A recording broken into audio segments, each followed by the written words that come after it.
Good evening, I'm Matt Woodman. This is CTV News at 6. Tonight, coastal consultations. The Prime Minister meets with BC First Nations to discuss a potential pipeline. Very focused on not just building, but how we build and how we build together.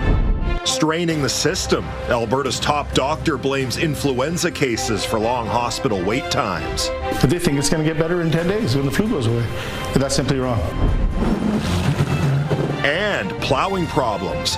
The mayor says the city is doing the best it can with the resources available. It's no shock we're not doing as good of a job as most other major Canadian cities.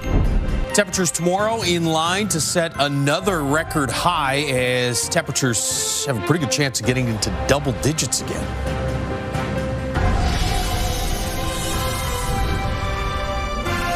CTV Edmonton, local breaking news with Matt Woodman. The Prime Minister and a federal delegation were in British Columbia today meeting with coastal First Nations. Among the issues discussed were concerns over a potential pipeline running from Alberta to northern BC. CTV's Nariman Issa joins us now with more on this story tonight. So, Nariman, what was discussed during this meeting this morning? Well, Matt, the Prime Minister said that there would be no big announcements coming out today on the proposed pipeline. Instead, he said it was a day for his team to listen. It's a decisive moment for Canada, and I'm very focused on not just building, but how we build and how we build together. So today is really about a dialogue. Mark Carney and a handful of ministers met with the coastal First Nations, which represent 9 First Nations. The group works to protect the BC coastline and have a say in how resources and water are managed. Carney said it was important to meet with them after failing to do so before signing the Memorandum of Understanding with the Alberta government on the pipeline project. The coastal First Nation says its position has not changed. Coastal First Nations, along with Tlaxqualams and the Haisla Nation, oppose any project that proposed to bring oil tankers to the North Coast. We will have to live with within these lands. These territories are part of our identity. It's responsibility to be stewards of these lands, because we'll have to live with the legacy of any development. Now, the Premier's office says Danielle Smith met with the Prime Minister last week to underscore the importance of expediting the pipeline project. And it says the province is committed to working with Indigenous communities to help co-develop pathways to ownership and economic benefits. Matt? All right, Nariman, thank you. A local organization will be part of the high-stakes trade talks between China and Canada this week. The CEO of Invest Alberta says despite Ottawa's troubles with the country, Alberta has been able to maintain a positive relationship with China. For all the times I've been there, they've always said we'd like more of Alberta's oil, and we've always been able to have to say, well, there's really no opportunity to that. So they're incredibly excited about the fact the MOU got signed last fall and all the work Premier and her team have been doing. So this is going to help us advance that discussion greatly. China is Alberta's second largest trade partner. Last year, Alberta exported more than $6.5 billion worth of goods to China. Crude oil was the top export. The federal trade relationship with China has been falling apart since 2018. Recently, China hit Canada with tariffs on canola, pork, and seafood after Canada placed a 100% tariff on Chinese-made electric vehicles. However, the two countries may be more open to cutting a deal now as both look to diversify trade away from the United States. Prime Minister Carney is meeting with the Chinese president Friday. The head of Invest Alberta says he will be there to maintain Alberta's strong ties and support the federal government. This is my 9th visit into China coming up, and it's really all about building those long-term relationships, right? When you look at Chinese culture, they don't deal with you on a one-off basis. They want to know you. This is the first visit to China by a Canadian Prime Minister in nearly a decade. The CEO of Invest Alberta says Carney already has a good reputation there because of his previous international roles. Saskatchewan Premier Scott Moe will join the PM for a few meetings to discuss Chinese tariffs on Canadian canola. Alberta's Chief Medical Officer of Health says the crunch in hospitals is starting to improve. She's blaming high ER wait times on an unusually large wave of influenza cases. Doctors insist the problem goes deeper than that and say they're wrongfully being painted as alarmists. CTV's Connor Hogg reports. Over the course of December, influenza A activity rose steeply and placed significant pressure on emergency departments, congregate care sites, and care providers across the province. Alberta's top doctor says higher than expected flu cases in the province has put tremendous strain on the healthcare system. But Dr. Vivian Suttorp says the worst of influenza A, or H3N2, is over. We are now seeing test positivity rates decline, case counts are beginning to fall, and the number of Albertans admitted to hospital with influenza A is starting to drop. According to the province, there are 187 fewer influenza patients in hospital today than there were on New Year's Eve. Doctors have been putting public pressure on the government for a week, urging it to declare an emergency. Government response has been crickets. They've been silent. Having a medical, operational, expert team with authority to run the system 24/7 is how you fix this. ER Dr. Raj Sherman says Edmonton's system has been over capacity since August. Sherman says the problem is a system that can't care for the number of sick people inside of it. And AHS is no longer integrated after being split into 4 divisions. He says doctors are tired of being treated as alarmists. They're just putting it simply down to the flu. They think it's going to get better in 10 days when the flu goes away. But that's simply wrong. While the province says influenza A has peaked, Dr. Vivian Suttorp says influenza B usually peaks later in the flu season, and the best way to protect against it is to get a flu shot. Dr. Suttorp did not answer questions about doctors' demands, referring them to Minister of Hospitals Matt Jones and an Acute Care Alberta statement pinning capacity issues on the respiratory virus season. I'm hoping to hear that the minister acknowledges what's really happening, that the healthcare system is an absolute crisis, that crisis of the whole system surfaces in the ER departments that he is responsible for. Jones is scheduled to take questions from the media Thursday. Connor Hogg, CTV News, Edmonton. Edmonton's mayor says snow clearing is not up to his standard, and the solution is more money and more enforcement. Neighborhood snow clearing continues, and if you've got complaints, 311 isn't taking them. CTV's Jeremy Thompson reports. A grader pushes sloppy snow to the side of a narrow street in Beacon Heights. It's the second day crews are tackling neighborhood roads. Seems like they're doing a great job. I mean, the issue is people not moving their vehicles, I think. 2 bobcats supplement the grader, buzzing around cars that were left on the street despite a residential parking ban. It's incredibly infuriating to see that there's still folks leaving their cars on the street when there's ample notification. The mayor says he's hearing from people frustrated with snow clearing, whether it was icy arterials a few weeks ago or windrow-filled neighborhoods now, and he agrees, adding crews are doing as much as they can within the $67 million budget. Most major cities in Canada have a larger snow removal budget than we do, and they have fewer kilometers of roadways to maintain. So it's no shock we're not doing as good of a job as most other major Canadian cities. Councillor Aaron Paquette has programmed a new tool to help Edmontonians understand the snow clearing budget. Otherwise known as how I spent my Christmas vacation. It's an interactive web page chock full of data. One section compares our standards to other major cities. We would have to go up by 8 or 9 times what we currently pay to have the Montreal experience. Another section offers a menu of snow clearing strategies and calculates the associated tax increase. Paquette wants Edmontonians to build and submit their ideal snow budget. If I get an overwhelming amount of people saying, spend more on the snow and ice control budget, I can advocate for that.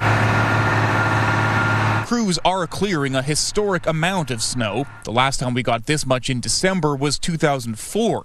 The outlier snowfall, another factor council will consider when setting the snow and ice budget for next winter. CTV's Jeremy Thompson is live in the Highlands neighborhood tonight where the windrows are piled high. So, Jeremy, what can you tell us about the complaints the city is receiving regarding snow clearing?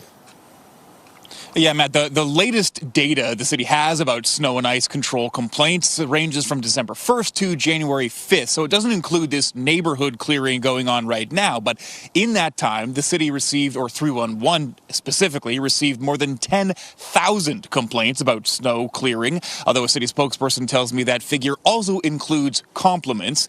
If you have a complaint about the neighborhood clearing going on right now, the city is essentially saying you can keep it to yourself, as 311 is not accepting complaints relating to snow clearing right now, though it says That same spokesperson tells me crews are doing their best to work quickly and efficiently. And if you do have a complaint about snow clearing, it has to be submitted after this residential parking ban is lifted, which is right now scheduled for the end of next week, Matt. All right, Jeremy Thompson live in the Highlands neighborhood tonight. Thank you. And the spring-like conditions are coming as quite a shock to some drivers around here. The January melt has revealed some major potholes like this one, later marked by pylons on the Sherwood Park Freeway. It forced this couple to change a tire, and it took the air out of another driver's commute as well. It was pretty bad. I had to replace the whole tire. The tire exploded, obviously. So it was a main issue. I was waiting here for like probably 2 hours. There's a couple cars, like around 8 cars that got the same issue too as well. The city of Edmonton says 7 potholes have been filled between the end of November and last Friday. It says with the warm weather returning, pothole repairs will resume. More than 440,000 property assessment notices have been sent to Edmontonians. CTV's Miriam Valdez-Carletti has more tonight on what portion of the pie you'll be paying this year. Like thousands of other Edmontonians, Tony Colley just received his property assessment notice from the city, and he isn't happy with the increase. It was a 34%, actually a 34 point something increase in the assessment. And so right off the bat, that concerned us, being that this is a mobile home. Colley isn't the only Edmontonian who will be paying more. The overall residential market value in the city increased 5.7%. For non-residential market value, it's up 2.9%. City Council has set a 6.9% tax increase to make up the city's budget, but you could be paying more or less than that. We're not here to try to assess to get extra revenue to pay for certain projects for council. We are here to distribute the tax burden fairly and equitably, and that is the role of assessment and taxation. If your assessment saw a hike higher than the market value, you'll pay more than the tax levy approved by council.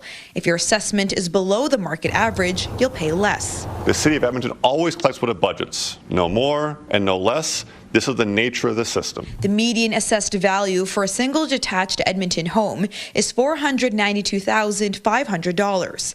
But keep in mind, your assessment doesn't determine current market value. They use the data up to July 1st of last year. So they're using last year's numbers to assess this year's taxes. So when you're looking at your assessment, it does not reflect market value. If you think your assessment is unfair, like Colley, I'm just probably one among many who are just frustrated with this constant nickel and diming that we're seeing. You have until March 23rd to file a review. Miriam Valdez-Carletti, CTV News, Edmonton. Applications for the 2026 Chinatown Vibrancy Fund are now open. The fund helps pay organizers of key events, enhance parts of Chinatown, including arts and cultural programs. Some examples include Lunar New Year's and the Dragon Festival. Nearly $500,000 is available this year. It's one part of the puzzle for an area that has struggled in recent years with safety concerns, drugs, and homelessness. It's a community approach that is working with the EPS and also with bylaws, more of a compassionate way. But at the same time, we do practice a little tough love. When people cannot help themselves, we have to step up. Nearly $1 million has been used through the fund since 2024. The Edmonton Oilers and their dads are in Nashville for a game against the Predators tonight.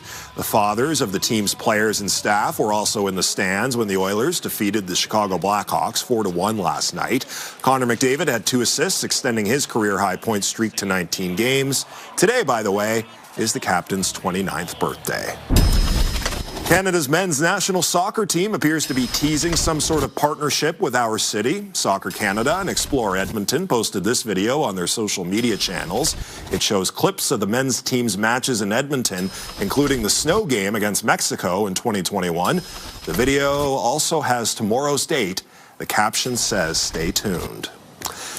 Well, Josh, World Cup game? Maybe, just maybe. That'd be pretty cool. Josh, I knew the snow was melting quickly out there. I didn't know it was melting fast enough to get some soccer going, though. No, you don't need to melt the snow. It's ice tech all over again, right?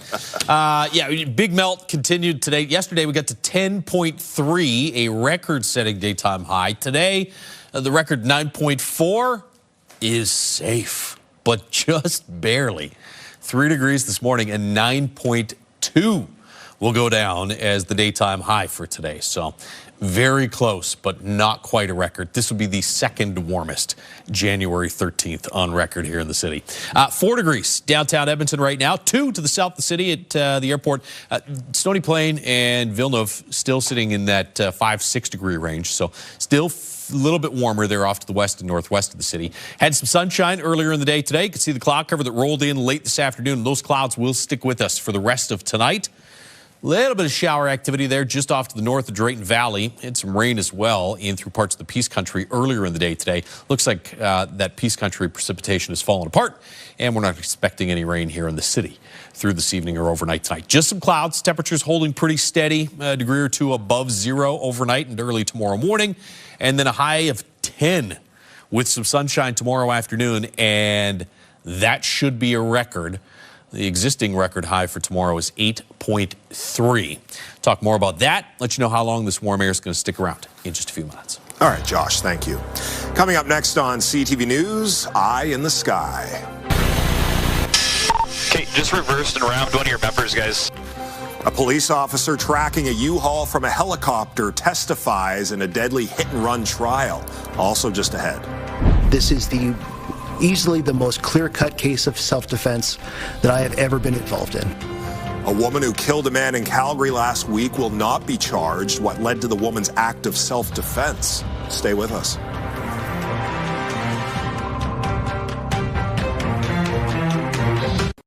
Programming brought to you by James H. Brown Injury Lawyers, the heavy hitters of injury law.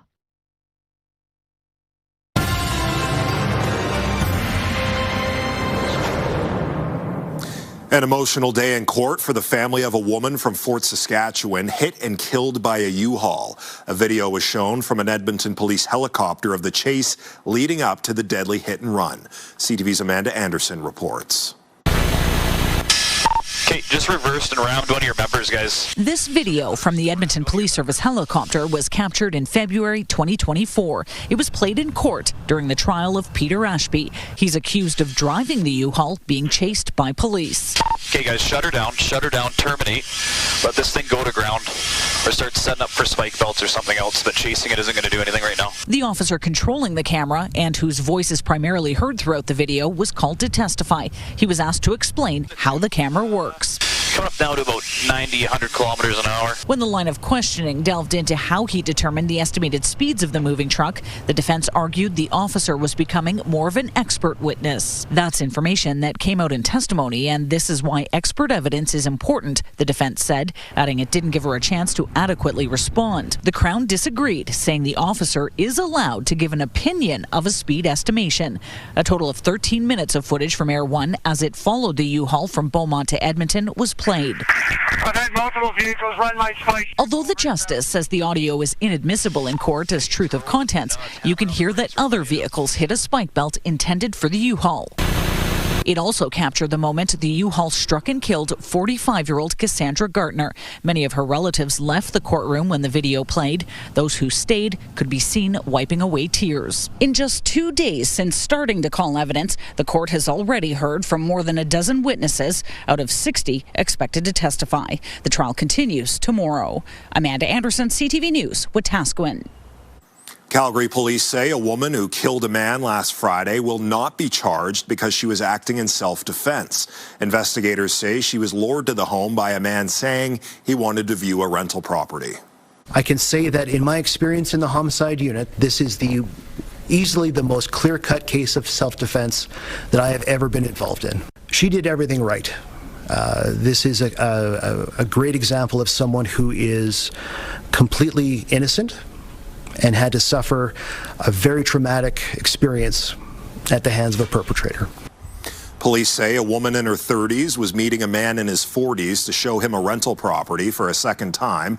Her father was there too, but police say he was in another part of the home when the man attacked the woman. She fought back, then ran to the neighbor who called 911. The man was declared dead at the scene. The victim was taken to hospital in stable condition. Her family says she was badly beaten. CTV's Tyler Barrow has more. A warrior and hero. This is how the family of the woman who killed her attacker in self-defense is describing her. In a statement to CTV News, the family says she didn't want to hurt anyone. She tried for so long to fight him off and escape, but when she was about to take her last breaths, she did what she had to do to survive and defend herself from the man taking her life. The woman in her 30s was beaten so badly she was barely recognizable to them, with her body bruised from head to toe and one eye swollen completely shut for days. She stabbed her attacker during a rental property showing. Her story, all too familiar for real estate broker Jeff Buziak. In 2008, his daughter Lindsay, a realtor, was killed showing a couple a home in BC. No arrests were ever made. I am so grateful that the woman who was showing is okay. I'm glad the attacker is dead, because they get what they deserve. Access to... For those who make a living selling homes, it's a gut check. Realtor Victoria Dalglish does financial background checks on clients while also parking her vehicle on the street instead of the driveway. When people are walking around the house, instead of backing yourself into a corner, you want to stay where there's a door. She's also ready with a designated emergency contact at the touch of a fingertip and no self-defense. Diana Trang, a self-defense instructor, says it's a tool everyone should consider having. She is commonly teaching realtors, teachers, while also doing corporate sessions. Being proactive and learning it before you actually need it. Obviously, I hope that people don't ever have to use it. As for the victim, who used self-defense to save their life, her family says she has a long recovery road ahead, but her condition is improving. Tyler Barrow, CTV News, Calgary. Still to come tonight, drawing in new fans. It'll be a fun opportunity to get a lot of fans in the room, and hopefully it won't get heated though. How the show Heated Rivalry is boosting business in Alberta. Some heated temperatures over the last couple of days and through the rest of this week, although it looks like tomorrow might be the peak of all of it. We'll get into that in a little more detail in just a few minutes.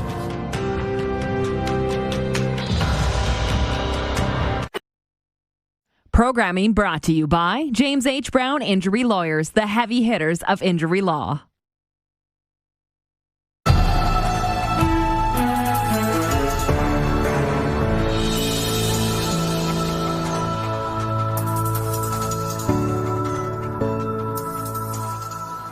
The show Heated Rivalry has become a phenomenon around the world, and it's firing up fans in Alberta.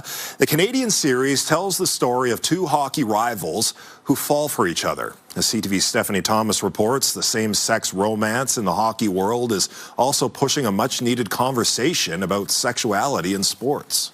How much pressure do you feel from the fans, from the hockey world in general? Heated Rivalry is sizzling. The Canadian show about rival hockey players turned lovers has amassed huge audiences internationally since premiering on Crave in November.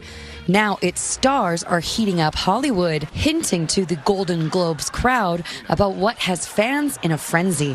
What? You know. One of the contributors to a project called YYC Queer Hockey History says the show has tapped into a taboo part of professional hockey. And I think we've seen more openness in women's hockey. But in terms of men's hockey, I'd say the conversations have largely been invisible. He adds the show's success is celebrating the somewhat lesser-known link between the LGBTQ community and the hockey world. It really is resonating because people are finally seeing themselves in ways that they haven't before in a sport about which they're really passionate.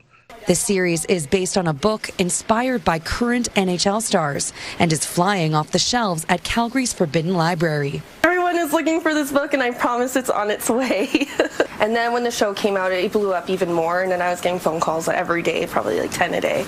Greta Bar had so much demand for its Heated Rivalry trivia night, it moved the event to a larger space and may add a second night. It will be a fun opportunity to get a lot of fans in the room, and hopefully it won't get heated though. And Dickens Pub also plans to host at least 2 parties to celebrate. We're entrenched in the queer community, of course. We do a lot of queer positive events here. We wanted to give some people a chance to come down and forget about their woes for a little bit and just have a good time. The events are planned for February, the month often associated with love. Stephanie Thomas, CTV News, Calgary. Josh, the weather's certainly heating up out there. We might break a record tomorrow. Yep, broke a record yesterday. We got to 10.3. Tomorrow, 10 degrees is the forecast daytime high. The record for tomorrow is 8. So I think we'll probably break that record. Unless something goes completely sideways. But it looks very likely that we'll get to at least 9, if not 10. Action Furnace, River Valley Skycams, brought to you by Action Furnace. Fixed right, it's free. It's 4 degrees in Edmonton right now after that high of 9.2 earlier in the day today. 7 in Grand Prairie. You got a 3 in Fort McMurray and 5 in Red Deer. But double-digit daytime highs from Calgary south. There's your increased cloud cover. Edmonton and areas off to the west and northwest. Looks like there was a little bit of patchy precipitation there in through the Peace Country. That's all fallen apart. Still a few showers here off to the west of the Drayton Valley region, but no real significant rain. And for us here in Edmonton, it looks like it's just cloudy skies. No rain expected to roll through the overnight period. Watch this low pressure system that'll move into northeastern Alberta by late tomorrow. We get some sunshine. On the backside of this low, though, we're going to see some fairly strong wind.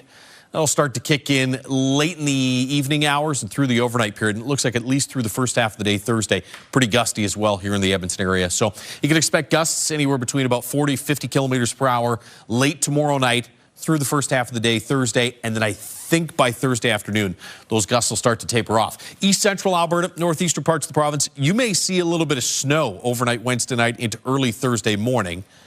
But again, just like the showers today, that will all avoid the Edmonton region. We'll get some sunshine instead by Thursday afternoon. It's 4 degrees in Edmonton right now, 3s in through the Peace Country. A little cooler there in through high level at -10, -4 in Fort McMurray. Red Deer's dropped close to the freezing mark at 1 right now. We'll drop to around the freezing mark late this evening and overnight tonight. Then temperatures start to climb. 6 degrees by lunchtime and 10 for a daytime high tomorrow afternoon, which would put us almost 2 full degrees above the previous record high. That high of 8.3 goes back to, the record goes back to 1942. Windy Wednesday night and through the day Thursday. Lots of sunshine, though, on Thursday. And temperatures take a step back by a couple of degrees. I think tomorrow will, on par with yesterday, be one of the warmer days we see this week. This is still a good 10, 11 degrees above average, but back to around 4 or 5 on Thursday, 2 or 3 degrees above zero with some sunshine Friday. This could be one last record-setting day there Saturday. 8 or 9 for a daytime high. The record is 9, so we'll see how that goes. After Saturday, though, temperatures will settle back to just slightly above zero for Sunday, Monday, Tuesday. And then by the end of next week, it still looks like we're closer to the -10 range for daytime highs, with a good chance of some snow Wednesday, Thursday of next week as well. All right, Josh, thank you. When we return, reaching Iran. And I hope it's the end of this brutality, this regime. For the first time in days, some Canadians have been able to speak to loved ones in Iran over the phone as deadly protests continue. Also just ahead. China's being very savvy in the way that it's picked areas to tariff. How the Prime Minister's trip to China could affect trade deal negotiations with the United States. Programming brought to you by the Billy Joel Songbook with your Edmonton Symphony Orchestra. Learn more at winspearcenter.com.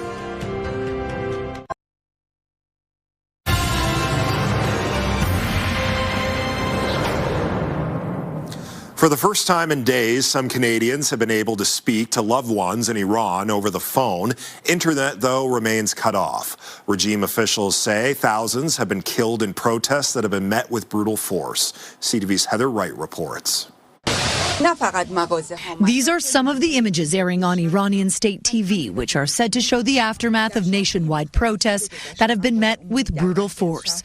For the first time, authorities have given an overall death toll, 2,000 people killed, while also blaming the United States and Israel of inciting the protests. The young one, they will participate. Dr. Shahram Azam knows just how ruthless the Iranian regime can be. He was a doctor in the Islamic Revolutionary Guard Corps when in 2003, the regime arrested Canadian photojournalist Zara Kazemi, who was later brought to his hospital. He says Kazemi was missing fingernails, had a broken nose, and her skull was fractured. There were also signs of rape. She later died. There wasn't any chance it happens by accident. At least she was beaten, if not torture. In 2005, Azam, his wife and daughter fled to Sweden and applied for asylum in Canada. In the 2 decades since he left, he's watched protests unfold in his home country, all met with brutal force. But he says these protests, happening in both big cities and small towns, feel different. And I hope it's the end of this brutality, this regime, and these things happening to my people. The extent of the protests and subsequent crackdowns in Iran are difficult to gauge as internet remains cut off and phone service is spotty. Protests have also spread to cities around the world, including here in Toronto, where this afternoon members of the Iranian community gathered outside the U.S. consulate. Today, U.S. President Donald Trump told protesters in Iran that help is on the way, but declined to clarify what that means. Trump has vowed to intervene militarily on behalf of the protesters, encouraging them to keep demonstrating. While the U.S. had previously said they wanted to find a diplomatic solution, today Trump said all meetings with Iranian officials have been canceled. Heather Wright, CTV News, Toronto. The automaking powerhouse of Canada does not want cheap Chinese electric vehicles in the market. Neither does U.S. President Donald Trump. The federal government is very sensitive to the fact decisions made on Prime Minister Carney's Beijing trip could affect upcoming talks on the Canada-U.S.-Mexico Free Trade Agreement. CTV's Abigail Binman reports. The U.S. president toured a Ford factory close to our border in Detroit and gave upcoming CUSMA trade talks a shrug. It's irrelevant to me. Canada would love it. Canada wants it. They need it. Because we don't need Canada product. That's the thing. You know, I want to be a nice person, but we don't need. I want to build the cars here, not in Canada. Donald Trump also doesn't want cheap Chinese EVs. Thank you so much. And flanked by Michigan lawmakers, Ontario Premier Doug Ford urged Mark Carney not to back down on Canada's 100% tariff on them during his trip to China. It would not be good for Ontario and Canada, and it sure the heck wouldn't be good for the U.S., and it wouldn't be good when it comes to negotiating with President Trump. Canadian government sources say to expect some progress on punishing canola tariffs, which China slapped on in retaliation for the EVs. They've been absolutely devastating to the industry. We've lost over $1 billion Canada-wide. Frankly, just even for my farm, I'm just under $100,000 myself, and that really hurts. But with Saskatchewan's premier now joining for some Beijing meetings. Would you take, Mo, if you didn't expect some relief, some schedule of lower tariffs on canola? Probably not. Many are wondering if that means EV concessions are on the table. China's being very savvy in the way that it's picked areas to tariff to pit one region of the country against another. I think premiers have been very restrained in terms of their approach on this, in terms of not trying to divide the country against itself. In a briefing ahead of the Prime Minister's China trip, federal government sources spoke of addressing trade irritants on both sides systematically, but wouldn't share details on conversations around canola or EVs. Abigail Beeman, CTV News, Ottawa. An American athlete says a Canadian coach sabotaged her chances to qualify for the upcoming Olympic Games. American Katie Olander is a former world champion skeleton racer and 5-time Olympian. She says Canada withdrew some competitors from an event with crucial Olympic qualifying points on the line. By reducing the field, less qualification points were up for grab. Olander won the event, but says Canada's decision eliminated her chances of competing at the Milan-Cortina Games. Canada's skeleton team refutes the accusations. The Sports Canadian Federation says they are aware of the allegations. The international governing body says it's launching an investigation. The creator of the popular comic strip Dilbert has died. Scott Adams had been battling an aggressive form of prostate cancer. His comic strip that lampooned office culture and bad bosses ran from the 90s until 2023. That's when he faced backlash over racist comments about Black Americans. Adams' ex-wife, Shelley Miles, announced his death during today's episode of a YouTube show he hosted, Coffee with Scott Adams. He was 68 years old. Coming up next on CTV News, passenger problems. This is holding up our flight, and it's holding up all the other 449 passengers. New stats reveal how often Canadian airlines have to deal with unruly travelers. Plus, they do incredible work around the ice and snow economy. What Edmonton's mayor learned during his trip to China.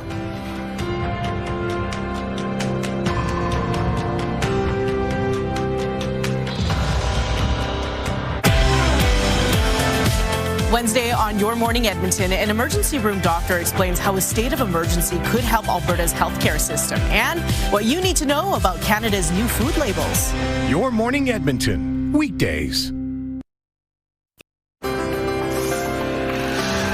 Here's a look at the markets on this Tuesday evening. The Canadian dollar traded for 72 cents against the American dollar. Oil was up $1.65, closing the day at $61.15 U.S. Gold dropped by $15.60. The TSX and Dow Jones both ended the day lower. The TSX down 4 points, the Dow down 398 points. Stats Canada is cutting hundreds of jobs. The cuts begin this week with 100 immediate layoffs. The federal agency says it's entering into a workforce adjustment period affecting about 850 positions and 12% of its executive team. In the fall, Finance Minister François-Philippe Champagne said the Canadian Public Service had grown too large, and the federal government is looking to reduce the size of its service from its peak of more than 367,000 employees in March of 2024 to 330,000 employees by 2029. The Canadian Food Inspection Agency has issued a nationwide recall for no-name brand beef burgers because of a potential E. coli contamination.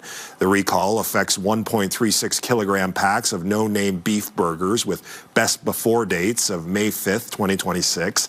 There haven't been any reported illnesses associated with this recall. The CFIA says if you purchase these burgers, either throw them out or return to them where you purchased them. Calgary is leading the country in flights disrupted by unruly passengers, with WestJet involved in nearly 60% of incidents last year. The latest federal data shows the costly consequences of such delays. CTV's Mark Villani has more on how airlines are responding and why some say harsher punishments are needed. It was supposed to be a relaxing vacation from Montreal to Paris, and then it wasn't. The captain said, some of you might be noticing that we are dumping fuel, and we had to take an emergency landing in St. John's. Calgarian Tony Martins was a passenger on that Air Canada flight. He says an intoxicated man was removed from the aircraft and RCMP arrested him on the tarmac. A 4-hour delay led to more than half on board missing their next connection. The episode cost Air Canada more than $100,000. Cost of the fuel, landing in another airport unexpectedly, and the paying the crew. There are many inconsiderate travelers, and this one takes the cake. Canadian Airlines reported 114 incidents of unruly passenger behavior last year, ranging from offenses like refusing to sit during landing, vaping or smoking on board, instigating fights, even inappropriate touching or indecent exposure. Calgary leads the way with 45 of those incidents occurring on flights arriving or departing from YYC. Nearly 60% of the reports also came from WestJet aircraft. WestJet has unfortunately had a shift in its corporate culture, a shift in its training, a shift in the attitude on board, and that shows. WestJet says it's already taking a zero-tolerance policy. Our cabin crew are extensively trained to de-escalate situations involving disruptive or unruly passengers. WestJet issues written and verbal warnings and reserves the right to suspend guests up to and including a lifetime ban. There is no excuse to allow you back on an airplane like that. But on top of it all, some aviation experts are calling on airlines to step up fines. You take a 777 or a 330 airplane and you basically divert the airplane, dump fuel, that's a $100,000 job.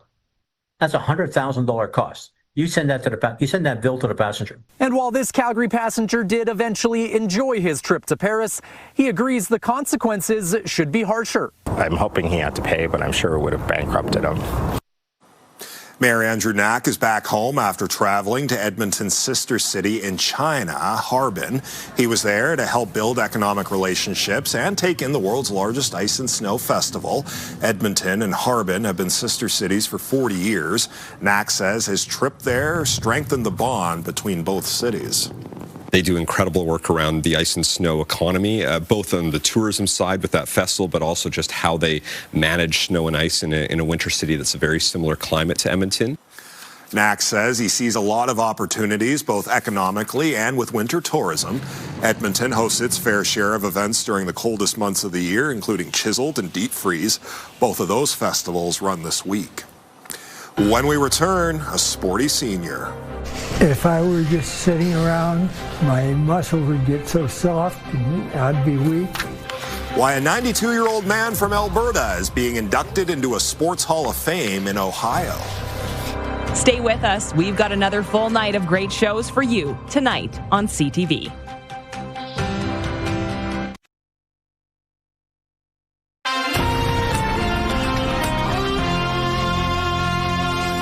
A man from Alberta is heading to Ohio next month to be inducted into a local hockey hall of fame. As CTV's Glenn Campbell reports, he's still lacing up his skates 60 years after making his mark south of the border. It's hard to keep up with super senior Gord Cowan. He skates twice a week, swims, plays pickleball 3 times a week, and takes a fitness class every morning. Being active is important for Cowan, who turns 93 in a couple of weeks. If I were just sitting around, my muscles would get so soft and I'd be weak. And the next thing you'd know, I'd either be in a wheelchair or at least with the walker. As you can imagine, Gord is a huge inspiration to many, especially his family. I'm so proud of him, and just trying to keep up to him is a feat in itself. He is an absolute machine. Every single day, he is active. Cowan's favorite sport has always been hockey, and he still has some pretty good moves out there. He helped coach the U of C Dinos from 1969 to 1981. Coaching at the university was really important to me and very satisfying. As you can imagine, Cowan coached hundreds of dinos over the years, and some of the alumni joined him at the rink to give him this jacket, a sign of respect for a man who taught them so much. Every player that played for Gord loved him. He was just such a great motivator, teacher, awesome athlete. So he influenced a lot of us, and more than just hockey, in life and careers and friendships. The jacket symbolizes Cowan's time with the U of C and his time in the International Hockey League. Cowan played 8 seasons there, mostly in Toledo, Ohio. And next month, he's going to be inducted into the Toledo Hockey Hall of Fame, and most of his family will be there with him. He's the legend that deserves this, so. Glenn Campbell, CTV News, Calgary. 92 years old, still going strong. I can barely get my butt off the couch to go play a little beer league on Thursday night. He would whoop you if you were racing. Oh, slow down there, buddy. Just hold up. Let me catch my breath here. Take a look outside at your forecast. 2 degrees tomorrow morning, 10 for a daytime high tomorrow afternoon. Again, the record is 8, so we'll likely set a record high tomorrow. Wind will pick up through the evening hours, but for most of the daytime hours should be pretty calm. And then a gusty day on Thursday with some sunshine and a high of about 5. 3 degrees Friday, cooling off on Friday and Sunday. 8 degrees though on Saturday. So tomorrow and Saturday, 2 more chances at setting a record high. And then by the middle to the end of next week, it does actually get a little colder as temperatures probably back into the -10 range, I think, by Thursday, Friday. Until then, more melting, and enjoy the warmth tomorrow. Maybe a little trip to the ODR for me to get back in shape if those outdoor rinks hold their shape. Oh, you know how hard it is to skate on all that slush? Oh, good luck. Good luck. That's our show. Thanks for watching. Have a great night. Yep.